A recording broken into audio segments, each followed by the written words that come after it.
Good morning, עשראווי. Good morning, Alexandra.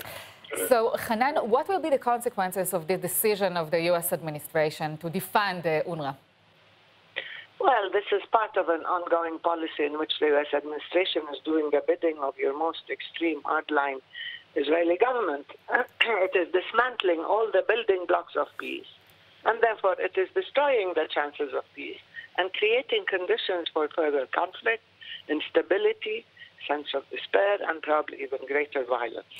So this is one of the most irresponsible, reckless, and ignorant decisions taken. And I would caution against gloating over all these steps that were taken by the U.S. because both peoples will pay the price. The Americans are in their own corner of the world, but they're meddling in a situation that is extremely volatile and unstable already with many. However, in the past few years, Hanan, there were no negotiations, there was no peace process. So what difference will it make? Well, there was no peace process for a long time. Because if you want a peace process, it has to have terms of reference, it has to have objectives, it has to abide by international law. It's not just talking for the sake of talking. So the question is not a process. The question is to have a commitment and the political will to achieve a just peace in order to save lives on both sides. But the problem is that the occupation was allowed to persist, to continue without accountability, territorial expansion, settlements, the incursions into Gaza, the killing of civilians. There has been an ongoing situation that is antithetical to peace. And now you have clear positions by the U.S. administration that are not just vocal or verbal, but that are actual, active on the ground, bit by bit, destroying every single component, every requirement for peace. And they're saying we took these things off the table.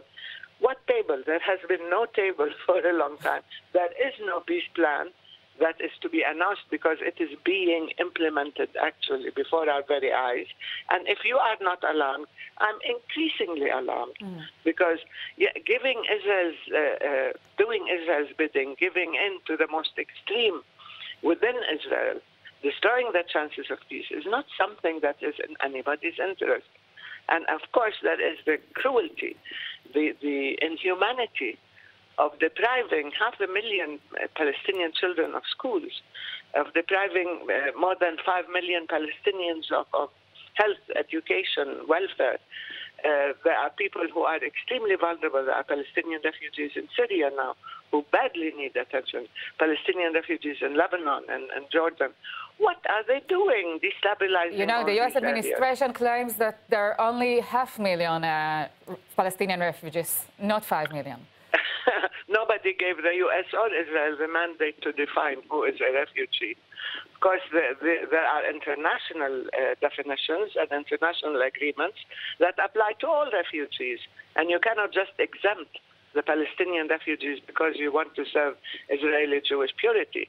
That's not the case. These are refugees as defined by international law.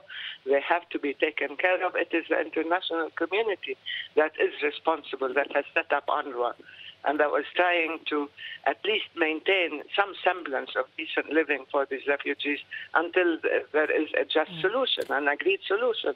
You cannot resolve the issue unilaterally by targeting the victims and punishing them even more.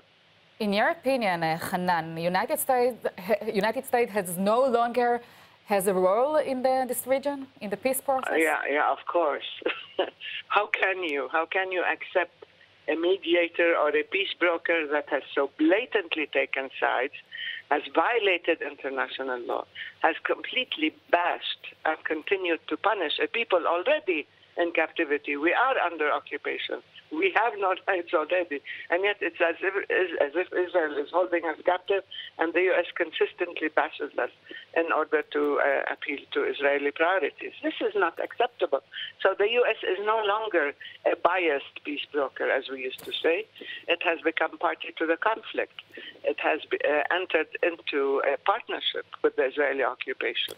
And it has joined forces with the most hardline racist components of Israeli body politics. Okay, Hanan Ashraoui, member of the PLO Executive Committee. Thank you so much for this interview. You're welcome.